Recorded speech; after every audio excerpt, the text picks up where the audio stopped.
Olá a todos, sou a mestranda Maria Luiz Pinheiro, do Programa de Pós-Graduação em Ciência da Computação, da UFSC, e vou apresentar a palestra Visão Computacional aplicada ao Censuramento Remoto, Contextos, Técnicas e Oportunidades.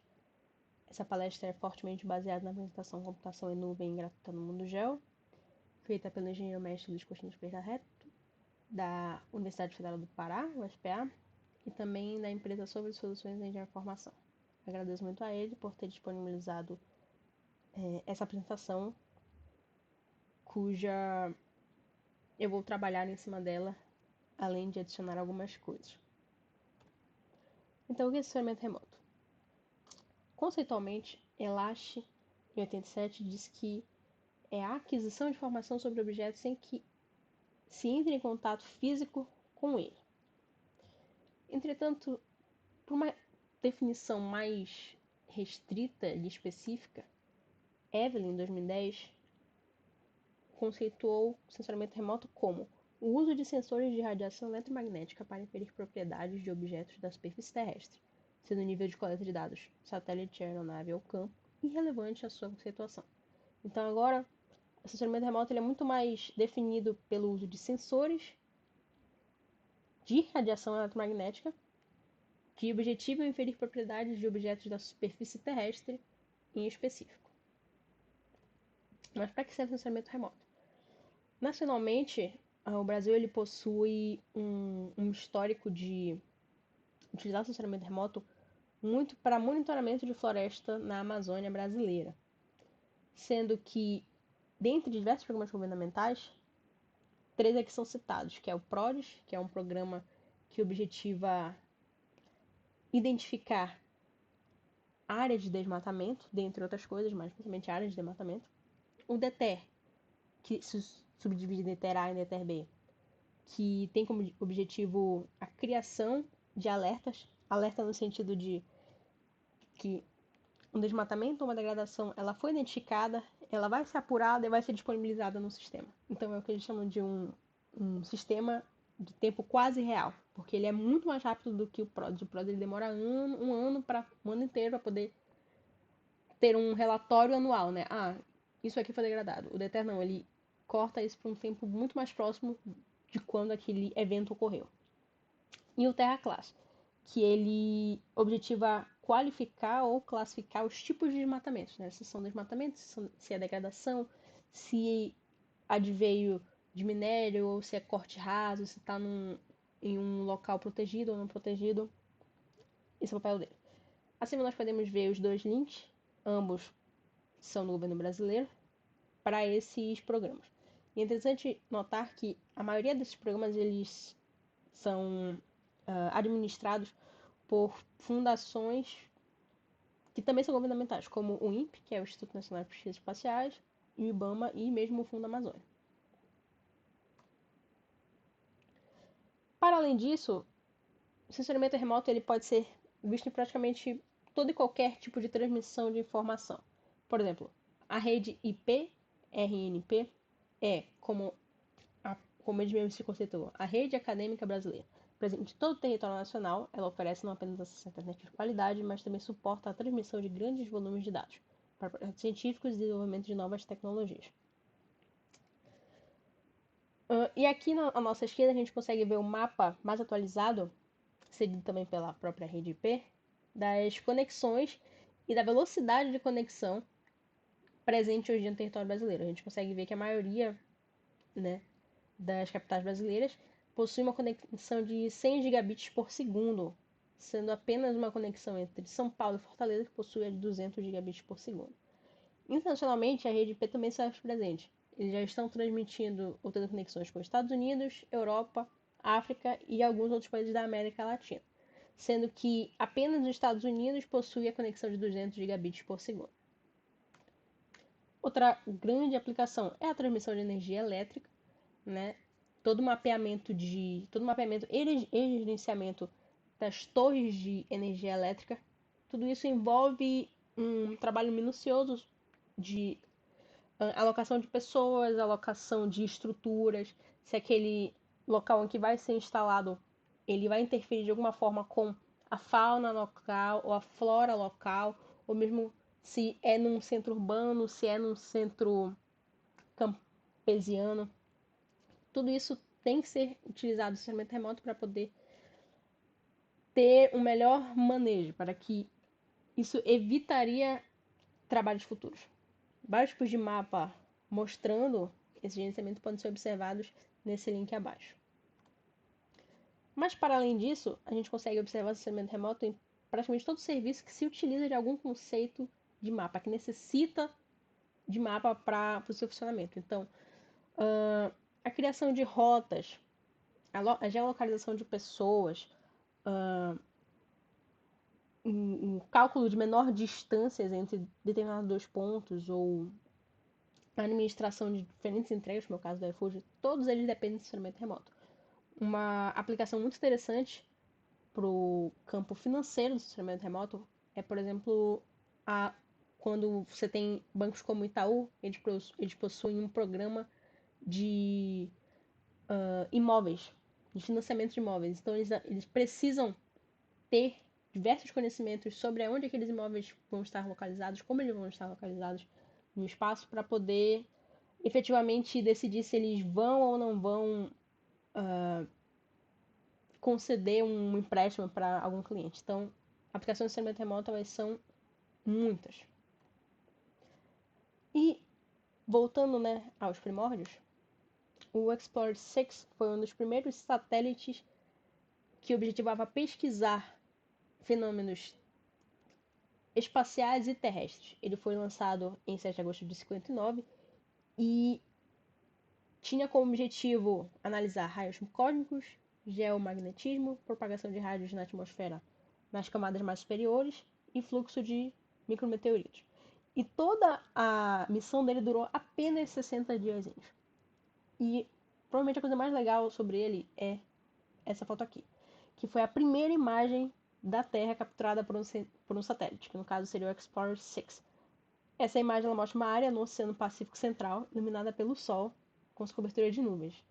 Na época, o satélite ele cruzava o México. Então essa é a nossa primeira imagem tirada da Terra por um objeto feito por um ser humano que estava fora da Terra. Isso é maravilhoso.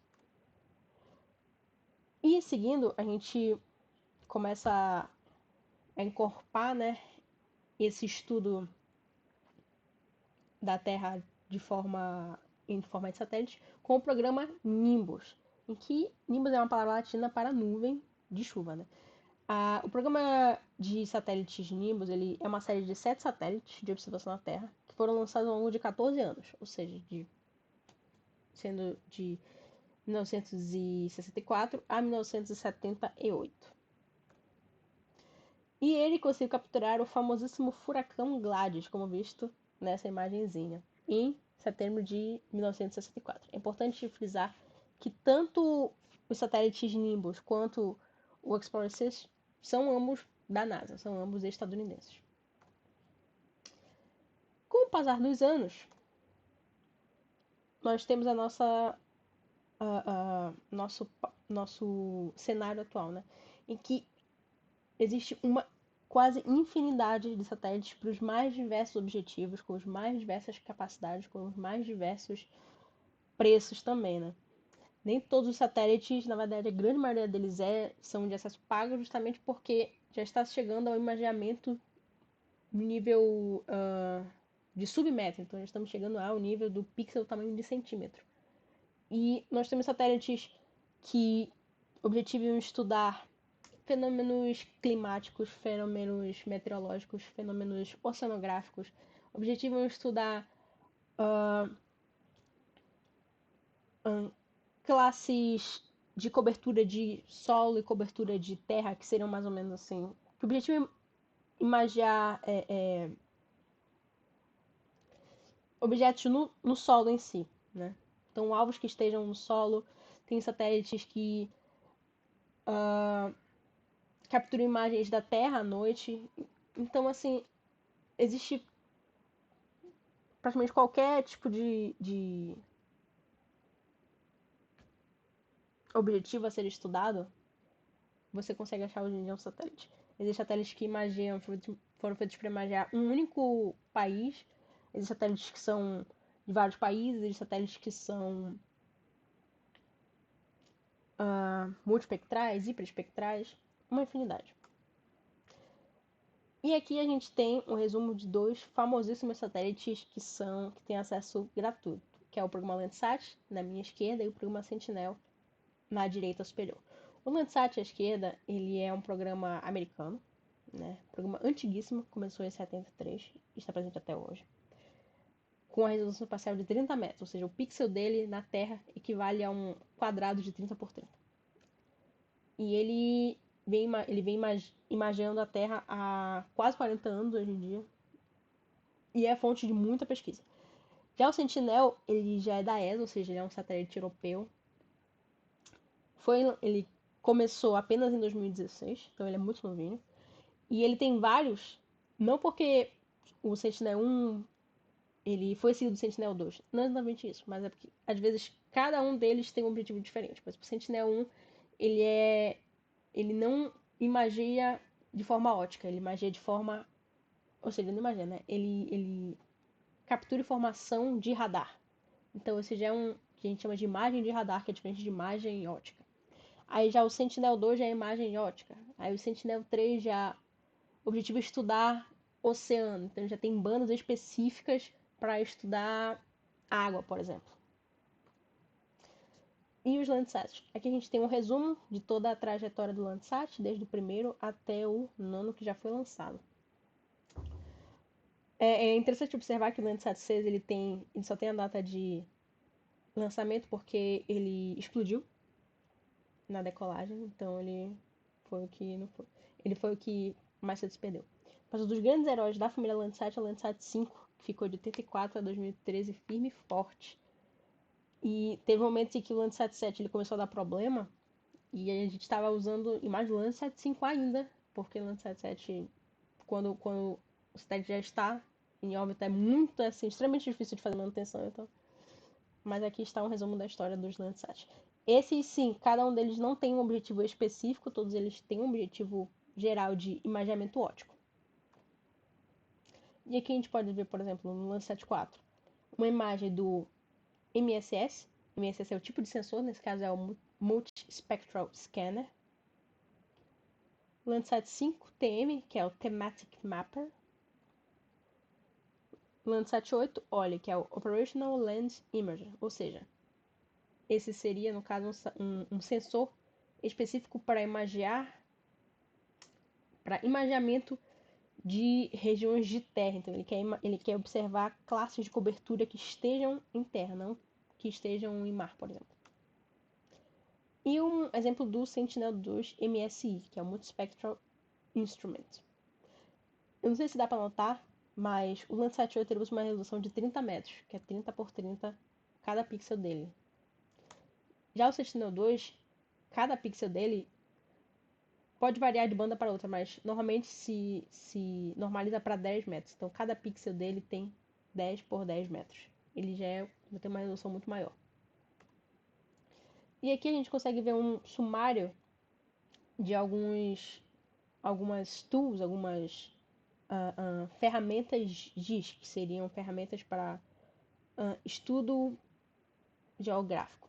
Que seriam basicamente as ferramentas que as pessoas usavam e os geógrafos usavam e os analistas usavam para fazer esse tipo de análise geográfica.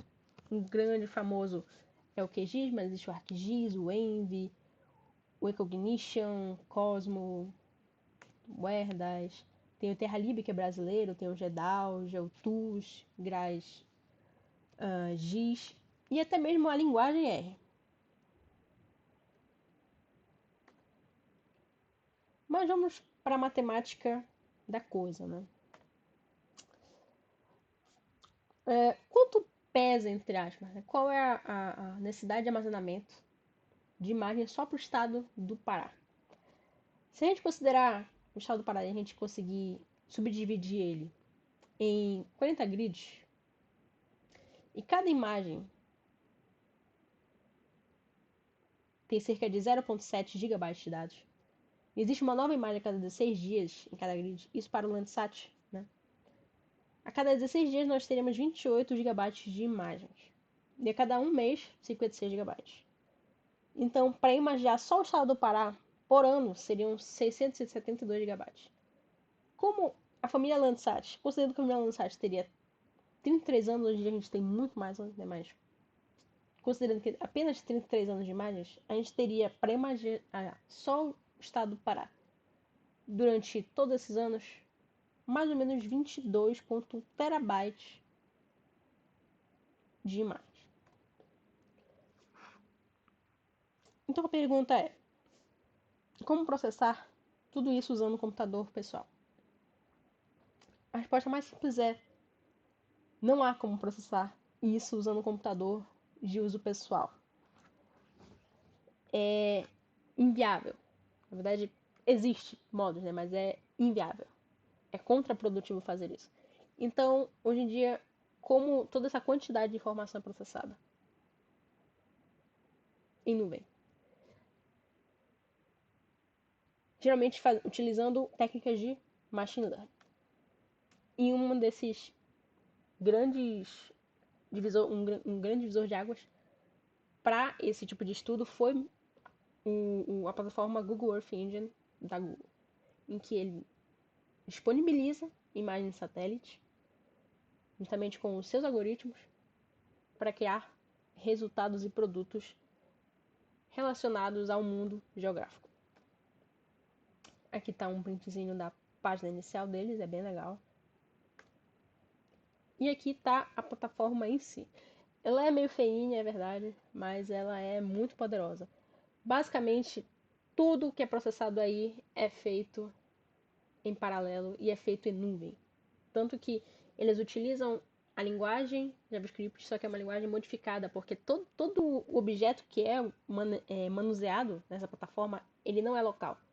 Ele é um objeto que está sendo administrado pela Google de forma paralela, porque são petabytes e petabytes de informação. É tanta informação que eles te proíbem de tentar pegar isso um a um aqui dentro. Dá para fazer isso por fora? Dá.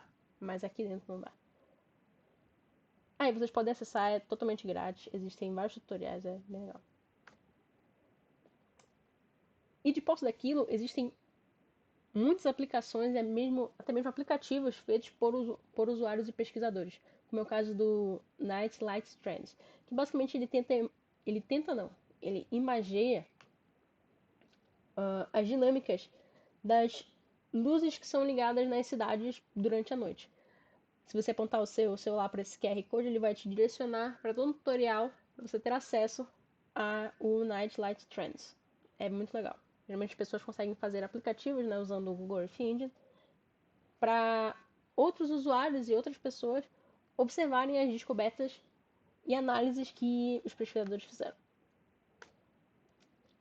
E agora um workflow exemplo para a classificação de mangues ou manguezais, utilizando todos esses conceitos que a gente falou aqui. Aqui do paper Brazilian Mangrove Status, eles apresentam esse workflow, né?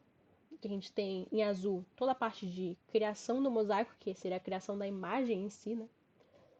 Em verde a parte de pré-processamento daquela imagem, que vai ser classificada. Em amarelo a parte de classificação e processamento.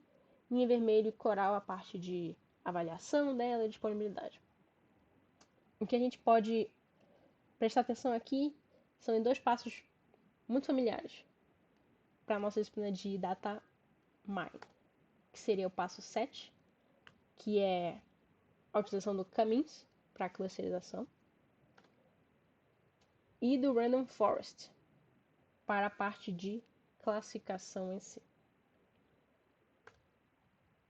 Então, caminhos mais Random Forest. Aqui eu queria mostrar para vocês uma cenazinha de manguezal. E essa parte em azul seria o que a gente chama de referência. Foi uma classificação já feita por uma pessoa que às vezes nem utilizou necessariamente imagem de satélite. Pode ter usado imagem de radar, pode ter feito em campo, pode ter feito à mão. E é considerado uma referência no mundo acadêmico. É o GMFD, que é o Global Mangrove Forest Distribution, distribuição florestal de florestas de mangue global. Aqui a gente tem esse mesmo mosaico, essa mesma imagem, como vocês queriam falar, com apenas uma banda, que nesse caso é um índice espectral, né, que é um índice formado por mais de uma banda, né? E esse é o MMRI, que é um índice que ele vai observar com mais calma, ele vai tentar realçar a presença de mangues. E aqui a gente tem esse índice sendo aplicado na imagem. E aqui, como o algoritmo Camis, ele conseguiu clusterizar, dado certo número de clusters. Ele conseguiu clusterizar todo esse local nessa configuração. A partir daí, é feita a coleta de amostras para serem utilizadas no Random Forest. E aqui nós temos uma classificação primária, sem nenhum tipo de filtro de pós-processamento, uma classificação bruta que a gente chama, do Random Forest para aquela região, indicando a presença de manguezal. Em branco a gente tem o valor 1, que seria o valor de manguezal, e em preto a gente tem o valor 0, que seria o valor de não manguezal ou simplesmente outro. Mas e o Deep Learning em todo esse cenário? Como ele consegue se encaixar? Aqui nós temos essa primeira revisão sistemática da literatura, intitulada Os efeitos do mecanismo de atenção no processamento de imagens utilizando Deep Learning. No caso, uma tradução bem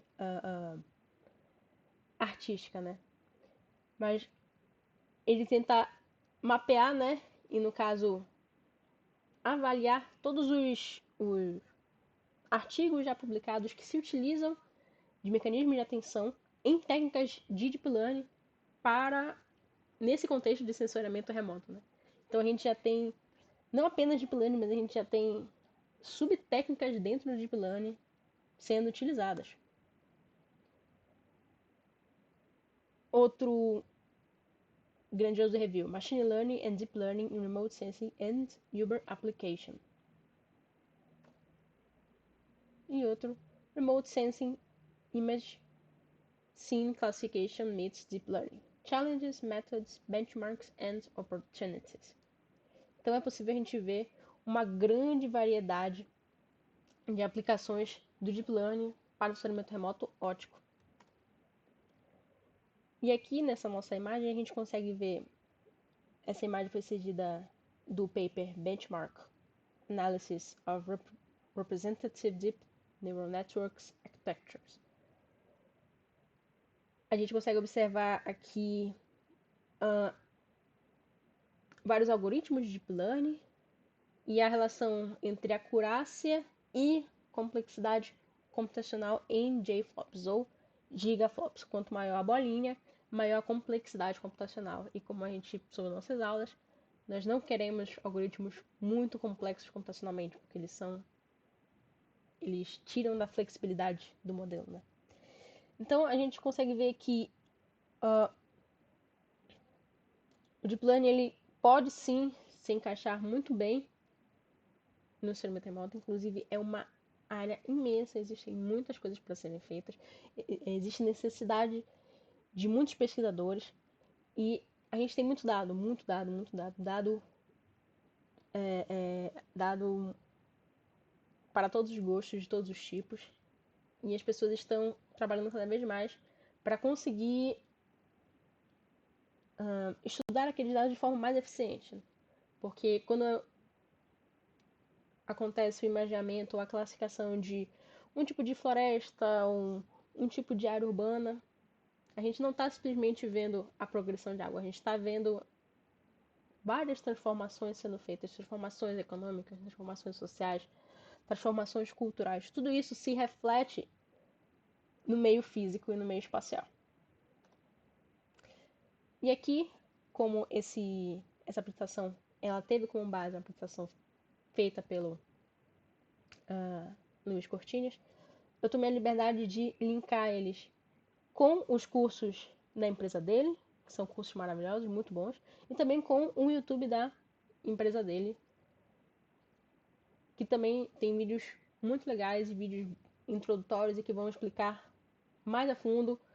Tem tanto vídeos introdutórios quanto vídeos bem mais específicos que tentam embarcar diferentes tipos de dúvidas que vocês possam ter sobre essa área do conhecimento. Obrigada.